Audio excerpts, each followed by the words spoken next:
a voulu vous donner quand même une petite idée avant la thématique. Damani Mojingala, si bien noté, elle a donné des chiffres, bien que le chiffre n'est pas très exact, ça c'est une estimation des jeunes hein, qui ne vont pas à l'école, des jeunes qui sont dans les chômages et autres. On en a parlé la semaine passée aussi, mais ce détail-là, on ne l'avait pas. Et grâce au texte que Damani Mojinga venait de lire, alors on a bien compris. Alors, je reviens vers notre invité de ce matin, Béni Mukendi. Rebonjour à vous. Bonjour Marie. Vous allez bien? Oui, ça va. Ça va, alors dès qu'on entre ici, ça va toujours. Damani Mojingala aussi. Ici, dans Wake Up, dès que tu entres, ça va toujours en tout cas. Heureusement que vous êtes venu, ça va me faire 2 à 2 parce que j'avais l'impression que le pot clair était en train de me... Heureusement que vous êtes venu, ça fait quand même de l'équilibre hein, pour ne pas que mon est là. Maintenant, on est à 2. Hein. Elles vont être à 2, alors nous sommes aussi à 2. Voilà, vous êtes là pour parler de la vie des Congolais, des jeunes Congolais, des étudiants congolais face à la vie professionnelle.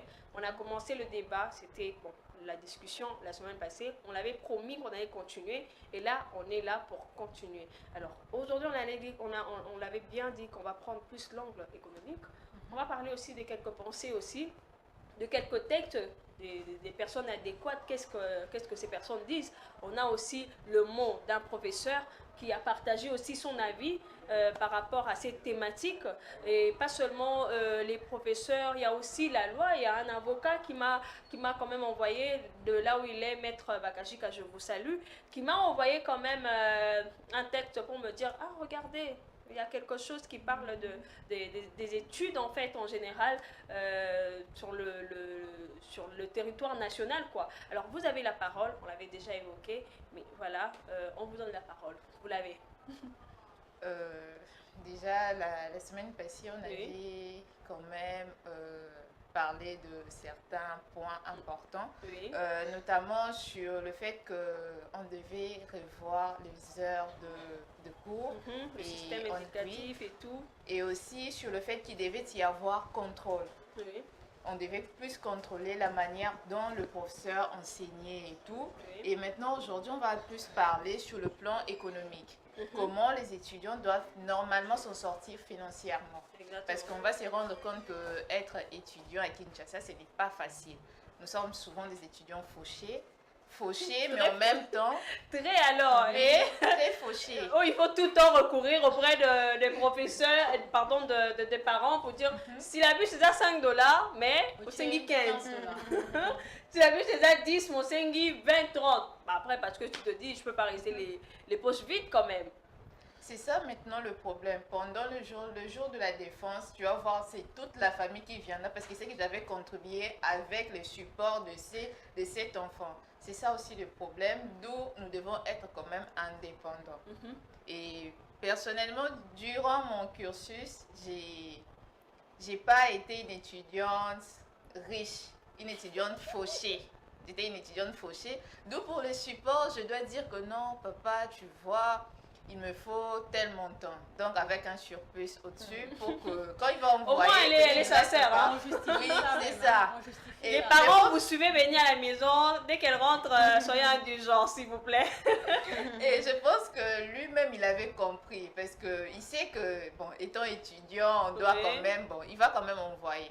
D'où l'importance d'avoir des jobs étudiants. Je pense que c'est très important parce que nous ne devons pas continuer comme ça. Et étant étudiants, nous rencontrons beaucoup de difficultés. Pas seulement sur le plan intellectuel et tout, mais surtout sur le plan financier et même matériel. Parce qu'on doit acheter les supports. Et pas seulement le support, on doit par exemple aller quelque part, aller à la bibliothèque pour faire des recherches. Et on doit mettre le forfait pour pouvoir faire ces recherches-là. Parce que si tu n'es pas à la bibliothèque, sûrement chez toi, la bibliothèque peut arriver grâce à Internet. Et pour ça, il faut avoir de forfait. Et imagine que tu as toutes ces choses-là à faire, mais tu n'as pas d'argent.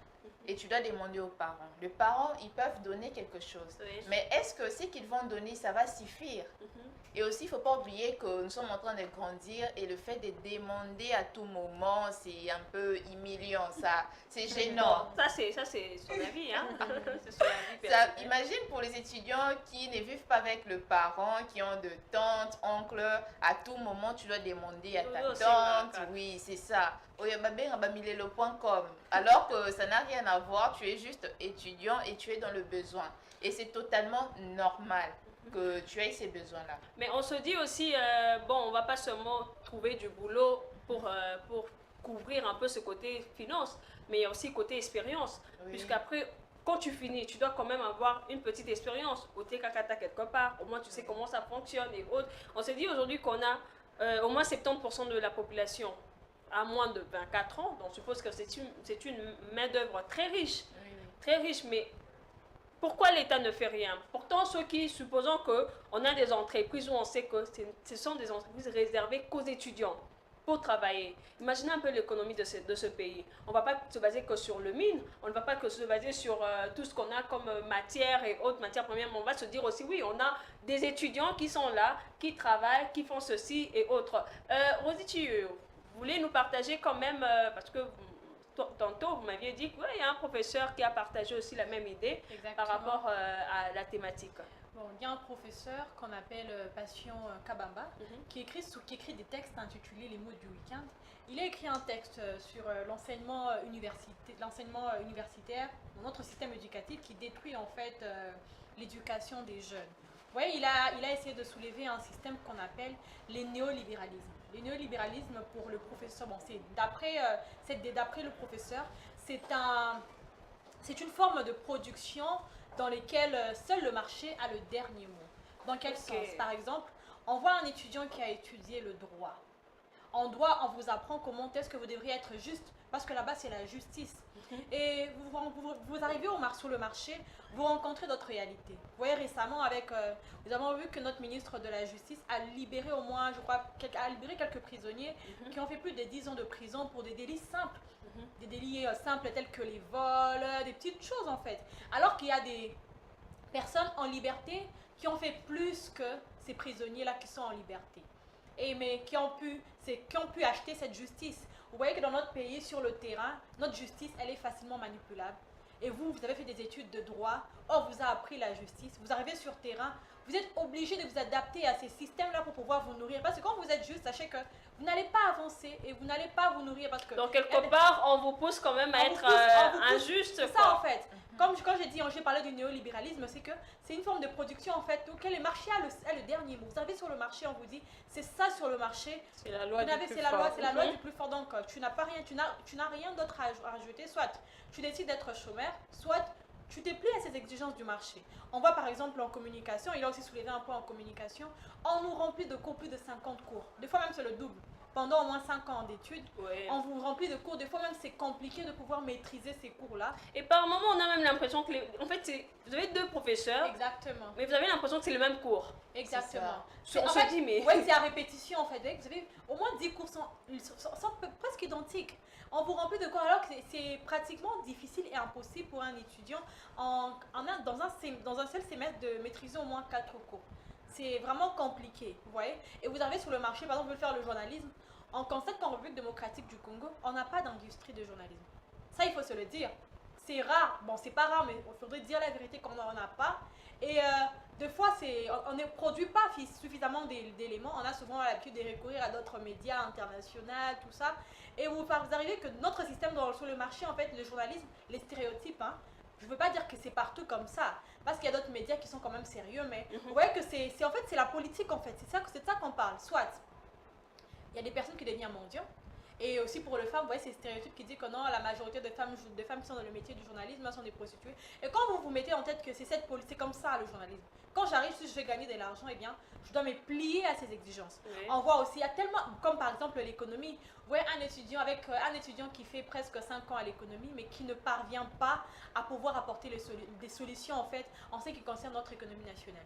On remarque qu'on a un problème d'économie, on a le taux en fait du jour qui ne cesse d'augmenter, qui n'est jamais stable, la hausse des prix des denrées alimentaires qu'on ne parvient pas à stabiliser depuis plusieurs années, et on forme des étudiants qui ne sont pas capables de pouvoir apporter la solution dans tout ça. Pour les professeurs, je comprends bien Damani Mojinga, je pense que vous êtes d'avis, le système éducatif est un peu, on va dire, saturé, compliqué, il faut revoir, il faut vraiment revoir, parce qu'il a aussi...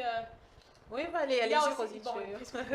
Il a aussi soulevé le point de professeurs, il a parlé de professeurs debout et des professeurs fermés. Il a parlé des professeurs debout et des professeurs fermés. Assis, des professeurs debout et des professeurs assis. Dans quel sens? Il dit, il y a certains professeurs qui dispensent de cours, qui sont là, ils dispensent de cours parce qu'on nous rajoute plus de cours, ils doivent dispenser, donner plus de cours pour pouvoir quand même soutirer quand même d'argent. On lui donne le cours en fonction des besoins. Le professeur a besoin de plus d'argent, donc il va produire plusieurs cours qu'il va donner aux étudiants. Mais pas par rapport aux besoins qui se trouvent sur le marché. Mais en fonction peut-être de son besoin en fait financier. Et on voit aussi notre professeur qu'on appelle le professeur assis, son de professeur. Il est là dans son bureau tranquillement en train d'attendre son argent, alors qu'il envoie des assistants, des étudiants, des personnes qui ne sont même pas assez compétentes, qui n'ont même pas en fait les niveaux en fait de pouvoir enseigner des étudiants. Vous voyez, notre système éducatif doit être un système vraiment qu'on doit revoir, parce que ce qu'on nous apprend à l'université et ce qu'on rencontre sur le marché, ce n'est pas la même chose. On va dire que les étudiants congolais, ceux qui vivent, ça ne permet pas de faire face à la vie professionnelle. Ce qu'on apprend, vous voyez, on sacrifie 5 années. Comme par exemple en médecine, on sacrifie au moins plus de 10 ans. Il y a certains qui sacrifient au moins plus de 10 ans. 7 ans, 8 ans, 10 ans. Mais on arrive sur le marché, on rencontre des médecins qui ne sont même pas capables de produire, par exemple, des produits, des médicaments. Ils recourent toujours aux produits. Comme dernièrement, excusez-moi quand même, j'ai vu ça en passant dans les réseaux sociaux. On a dit, demain vous vous ferez soigner par des docteurs qui interrogent l'intelligence artificielle pour pouvoir avoir des réponses. Bon, c'est pas mal, hein. Donc, c'est pas mal d'interroger l'intelligence artificielle, oui. Mais moi je dirais que c'est pas mal d'interroger l'intelligence artificielle, mais d'abord, il faudrait acquérir une bonne expérience, acquérir comment je peux dire, asseoir vos connaissances avec ce que vous allez apprendre à l'université, mais c'est pas ce qu'on est en train de voir actuellement. C'est comme l'a dit Rosie, il y a des professeurs qui dispensent le cours seulement parce qu'ils savent que à la fin du mois je serai payé, que je donne mal le cours, que je le donne bien, et bien au final je serai payé. Et je pense même pas que nombre en fait vous êtes étudiante. Est-ce que même il y a des professeurs qui font des suivis pour dire on ne tient plus compte de la qualité. Tel étudiant, c'est la quantité qui compte maintenant. En fait, ce n'est plus la qualité de cet enseignement. Et là maintenant, il y a des supports qui sont de copier-coller de Google. Non, c'est pas vrai. Copier-coller. Je suis choquée quand même. Mot pour mot. Je te rends donc compte un professeur qui va sur Google, incapable de... Moi je sais pas, normalement, avec, je sais pas, le ministère, il y a ESU, ce qui va fonctionner en année, comment ça marche, mais normalement un professeur doit partager, publier au moins un ouvrage, au moins 2 ou 3 fois par an. Je sais pas, vous aurez un professeur qui vous enseigne. Si vous lui demandez c'était quand la dernière fois qu'il avait publié un ouvrage, ou il avait publié quand même, moins recherche, moins salaki, c'est compliqué. Est-ce que l'État congolais met aussi comment on dit, en disposition pour aller faire des recherches? On le voit dans d'autres États. Et moi-même, j'aurais appris, je vais le dire, dans une université de la place, il y a un professeur qui a... vous voyez, quand on fait les travaux de fin de cycle, eh bien, il y a des étudiants qui sont venus chez lui, ils lui ont proposé des sujets. Eh bien, il dit, toi, je pense que ce sujet serait adéquat pour toi. Je pense que ce sujet sera adéquat. Voilà. Il a en fait rassemblé un groupe des jeunes qui étaient vraiment génies dans l'auditoire, si on peut le dire comme ça. Eh bien, ils ont fait leurs travaux en fonction de ce que le prof avait demandé et tout. Ils ont donné, le prof a corrigé, ils ont défendu. Et quelques mois après, ils voient le professeur publier un ouvrage. Et dans cet ouvrage, c'était pratiquement tout ce qu'ils avaient mis dans leurs travaux. de fin de Dans les cycle. travaux des étudiants, Donc, copier-coller. Oui, ils étaient Contrôle quand même assez C, choqués. Ils se contrôle sont dit, V. mais c'est quand même une œuvre intellectuelle. Voilà, c'est notre intelligence. Voilà. Donc, comment ça se fait que le professeur se sert de tout ce que nous on a fait comme recherche sans pour autant mentionner citer dans cette la source. Exactement. Il y a tout ce problème-là, justement le problème que Rosie évoque, les professeurs assis, eh bien, il est assis dans son bureau. Mais qu'est-ce que le ministère de l'enseignement supérieur doit faire? Parce qu'on a parlé la semaine passée, on l'a dit, il faut qu'il ait des suivis.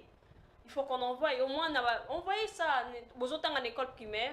Il y a une journée, on appelle porte ouverte. Au Matokita, ces jours-là, sur répondre à la classe, tu vas faire un effort de lever le doigt. Parce qu'il y aura papa qui sera là, maman qui sera là. Même quand on pose une question, même si tu vas donner une mauvaise réponse. Et puis le professeur va s'arranger pour te poser une question. Parce qu'il sait que papa est là. Mais aujourd'hui, les suivis. Oui. Le suivi, est-ce qu'on a vraiment... Alors, maître Bakajika, Piro Bakajika, qui m'envoie, il me dit, mais tout ce que vous êtes en train de dire, il y a une loi. Il me dit, bon, la loi, il n'y a pas vraiment de loi concernant les étudiants en soi, mais il y a une loi qui parle de l'éducation nationale, donc de l'enseignement en général, ici en République démocratique du Congo. Alors, on demande quand même, maître, c'est quoi la loi? J'ai été quand même choquée de lire ce que j'ai vu. Hein. J'ai quand même été choquée je me suis dit, mais comment tu as bénéficié de l'autre côté? Comment ça se fait que tu bénéficies de l'autre côté? C'est la loi cadre numéro 14/004 du 11 février 2014 de l'enseignement national. Qui pourrait croire, vous êtes étudiant, mais qui pourrait croire qu'il y a des partenaires pour l'enseignement? Vous voyez, c'est le silence en fait. C'est le silence qui entre totalement. Il y a des partenaires, c'est l'article 21 qui dit, il y a les partenaires éducatifs de l'État, qui sont notamment les parents, bien évidemment, sont les premiers d'ailleurs. Nous avons les promoteurs des établissements privés agréés de l'enseignement national. Nous avons les confessions religieuses, les communautés de base, les provinces, les entités territoriales décentralisées, les entreprises nationales publiques et privées, les syndicats, les organisations non gouvernementales, les organisations nationaux et internationaux, les associations socio-professionnelles à vocation normative, éducative, scientifique et culturelle, les partenaires bilatéraux et multilatéraux. Et qu'est-ce que ces partenaires doivent faire normalement? C'est que si vous descendez un peu plus l'endos d'articles, on dit que ces partenaires doivent aider financièrement, matériellement, que ce soit même pour la santé. Mais combien d'universités aujourd'hui bénéficient de tous des histoires venant de ces partenaires? On se pose la question. Aujourd'hui, vous avez des étudiants qui vont étudier. Déjà, Abimina Tongo, fatigué, a sali 3 heures de route, 2 heures de route dans les embouteillages. Peut-être qu'il n'a rien à manger. Mais comment est-ce que ces partenaires s'organisent pour faire même des cantines? On n'en voit pas. Il n'y en a pas dans les universités, par exemple, même dans les écoles, pour faire des cantines, pour dire que voilà, peut-être que par enfant, vous pouvez payer au moins $2. Nakata frais, vous payez $5 et ça couvre peut-être tous les mois. Et chaque midi ou je sais pas, la pause, vous avez un étudiant qui bénéficie quand même d'une tasse de café, le lait ou le jus. Mais comment voulez-vous que l'étudiant congolais fasse preuve ou bien soit vraiment, comment on va dire, apte dans le marché, dans le professionnalisme, si qu'autant à coût est compliqué? Moi, je pense que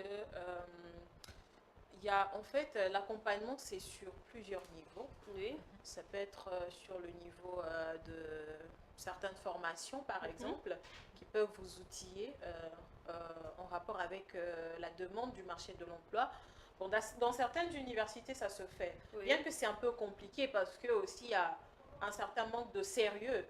Il peut y avoir des partenaires. Mais comment ces fonds sont gérés par les établissements? Comment les établissements font pour que ces fonds-là qui sont versés par des partenaires, pour que ça profite directement aux étudiants? Il y a aussi cette problématique-là. Peut-être qu'il y a cette volonté, mais il y a quand même aussi cette crainte-là que ces fonds qui sont donnés ne soient pas utilisés pour ce à quoi ils étaient destinés. Oui. Il y a aussi cette problématique. Donc, je pense qu'il y a quand même des universités qui font des efforts. dans le sens où lorsqu'on organise des conférences, lorsqu'on organise certaines choses, tout ceci aussi, ça entre dans le cadre des partenariats. Les conférences ne sont pas organisées par les étudiants, les facultés. Il y a des étudiants, mais oui, même, voilà. Ils font recours à certains partenaires. Ils font recours à certains partenaires qui acceptent, par exemple, oui, nous acceptons, nous allons accompagner cette activité parce que peut-être ça cadre avec notre champ de travail, ça cadre avec notre vision. Eh bien, il y a de ceux qui acceptent d'accompagner. Mais la problématique qui se pose ici, c'est où vont ces fonds justement? Est-ce que ces fonds que ces partenaires donnent sont vraiment mis à profit de ces étudiants? Il y a aussi cette question. Parce que oui, vous avez évoqué la question de ces partenaires. Oui, ils sont présents, mais quand même, il faudrait penser aussi à cette question que j'ai évoquée, comment ces fonds sont dispatchés vers les étudiants pour peut-être penser à organiser des formations. Comme on le dit, le marché de l'emploi, il évolue chaque jour, surtout qu'on est à l'ère du numérique. Donc, on voit que tout devient numérisé, que ce soit dans les hôpitaux, on voit que les systèmes deviennent numérisés, que ce soit dans le domaine du journalisme, on voit que beaucoup de choses deviennent numérisées. Donc, il y a certaines choses qu'on ne peut pas, dont je peux dire, je ne dirais pas que certains enseignants ne sont pas encore assez outillés par rapport à cette migration du monde du numérique. Mais grâce à des formations, ça peut quand même aussi aider les étudiants. Peut-être à l'université, je ne l'ai pas eu, mais grâce à une activité un peu para-universitaire, j'ai eu une formation, par exemple, pour m'aider à l'écriture, l'écriture en ligne. Comment écrire, quel style web, je devrais avoir dans l'écriture, l'écriture web, quel est le style que je dois adopter. Il y a en fait un peu de tout ça. Si on estime que le système n'arrive pas à s'adapter encore par rapport à la demande du marché, on pourrait quand même penser à multiplier des formations qui s'adaptent, qui est en convenance avec la demande du marché de l'emploi. Donc je pense que ça pourrait aussi aider beaucoup de jeunes dans ce sens-là. Oui. Mais après, est-ce que les étudiants, les concernés, savent qu'ils ont de partenaires normalement? Ça, c'est un autre problème aussi. Ça, c'est un autre problème parce que là, je me dis qu'il faut maintenant mettre la pression sur les autorités. Mettre la pression sur ces personnes-là qui dirigent, qui sont censées, au fait, nous faire savoir ça. Que non, nous avons de droits. Dès que vous commencez la première année, qu'on vous le dise quand même, voilà, il y a vos droits, il y a ceci, vous n'avez pas qu'à payer le frais ici, les frais académiques, mais vous avez droit à ceci ou à cela, ok? Vous pouvez continuer. Et aussi que les étudiants doivent normalement avoir des associations et tout, qui feront en sorte qu'ils puissent communiquer entre eux, même si nous ne sommes pas d'une même université, mais au moins on sait qu'il y a telle université, et ils fonctionnent de telle manière, et ensemble, en fait, on pourra bien revendiquer nos droits. Parce que là, savoir que nous avons de partenaires, mais on ne voit rien, Sur cette question, je pense qu'il y aura quelqu'un qui viendra ici pour y répondre, parce que dans chaque pays, il y a toujours un président des étudiants. Donc ici, il y a un président des étudiants congolais. Donc tous les étudiants congolais, les 26 provinces, ont un président là-bas. Si vous ne le savez pas, aujourd'hui je vous l'apprends. Donc, ce qui est peu importe, on a tous, bien vous avez tous un président qui peut plaider pour vous. Alors, pour pas mal de questions qui se posent, on se demande, mais est-ce que, comme Damani Mujingala a dit, ces fonds sont versés, mais ces fonds, est-ce que suivi est ça? Alors, dans tout ça, on voit l'économie, on voit, il y a le professeur Kabamba qui parle, il y a la loi qui parle, il y a le système éducatif, il y a le job étudiant d'Amani Mujinga. Bon, il n'y en a presque pas. Alors qu'aussi, il y a des entreprises privées, par exemple, qui organisent aussi des jobs étudiants. Ça pourrait vraiment aider. Comme ça, au moins, on se dit qu'un étudiant qui finit en médecine, bon, vous l'avez donné, vous l'avez dit, mais un étudiant qui finit, par exemple, en communication, en économie, mais il se rend compte que je finis, mais je n'ai zéro expérience. Je ne sais même pas par où commencer, comment travailler, à moins que, stage académique, oui, on le fait, mais après, par moment, les stages académiques, ce n'est pas vraiment très suffisant. Il faut vraiment plus que vous soyez vraiment dans le bain, parce que généralement, quand on fait les stages académiques, binopé ba étudiant, bandeko ba étudiant. Quand vous faites le stage académique, il ne faudrait pas vous dire que je le fais parce que c'est la fac. je le fais parce que faut na remplir kaka ba exigence après ba melanga longi na ye ba matisio na kati ya comment on l'appelle na ba jeep au matin na portière yo ana ozokanga buzela tapage alors que zéro expérience. Quand vous allez pour faire le stage académique, ça c'est un conseil que moi je pourrais donner, mettez-vous. N'allez pas le faire parce que c'est l'école ou c'est l'établissement qui demande, mais faites-le pour votre propre expérience. Dites-vous que je le fais et en fait dans votre tête ça doit être je le fais peut-être pour qu'après récupérer un aïe, pour qu'après qu'on me rappelle. Mais aujourd'hui, étudiant à Bissopé, on ne va pas donner que la faute à l'État. On a des étudiants qui ne lisent pas. On a des étudiants, un étudiant qui est en aide, mais qui t'écrit une phrase, tu es choqué. On a vu dans les réseaux sociaux, un étudiant qui prend le micro, travaille d'ailleurs au Mokosali. Il y a eu un mot, mais pour défendre, c'est tout à fait un problème aussi. Alors on se dit, vie professionnelle, comment faire face si l'étudiant aussi n'arrive pas à se donner corps et âme pour pouvoir prouver de quoi il est capable. Rosie, il y a un message à lancer pour le ministère, ou pour, parce qu'on tend déjà vers la fin, et même pour ces étudiants qui nous suivent. Eh bien, bon, je dois m'arranger, hein, parce que là je parle en tant qu'étudiant, je vais dans la peau des étudiants. Alors, moi je trouve que, bon, je lance un message premièrement à notre ministère pour dire qu'il faudrait changer en fait le système éducatif. Parce que nous, là, nous sommes en train de terminer, nous allons déjà vers la fin de notre cursus universitaire. Mais pour ces personnes qui sont derrière nous, il faudrait penser à l'avenir de ceux qui sont derrière nous, à ces jeunes enfants. On ne voudrait pas que ces systèmes continuent, parce que si ces systèmes continuent, ça va détruire en fait cette génération. Il faudrait quand même revoir ces systèmes, permettre à ce que l'éducation en fait que certains professeurs donnent soit soit en fait une éducation appropriée dans les bonnes conditions, et que le cours même qu'on met à la disposition de certains étudiants ou de certains élèves soit des cours qui sont en rapport avec ce que nous rencontrons sur le marché. On nous donne des cours qui ne sont même pas, qui n'ont aucun rapport avec ce qu'on rencontre sur le marché. On arrive sur le marché, on est en fait désorienté en fait. On n'a pas d'orientation, on ne sait pas comment faire, on est obligé de se plier aux exigences du marché. Et aujourd'hui, on rend compte qu'on a la corruption sur le marché, on a les vols, on a même des étudiants, des économistes qui sont incapables de pouvoir résoudre notre situation économique.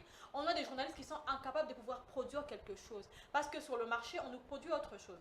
Tout ce que je demanderais à notre ministère, c'est de pouvoir revoir en fait notre système éducatif, et aussi de parler à ces jeunes qui nous suivent de partout que il faudrait en fait prendre les études au sérieux et de savoir aussi revendiquer nos droits. Parce qu'à travers Maryse Boleli, on a quand même vu en fait certaines choses, certaines lois en fait, qui montrent en fait le droit de chaque étudiant. Qu'on ne connaissait pas, comme moi par exemple, il y a certaines choses que je ne connaissais pas, que j'ai apprises ici. Et c'est aussi une occasion pour ces personnes qui l'ont suivi de pouvoir en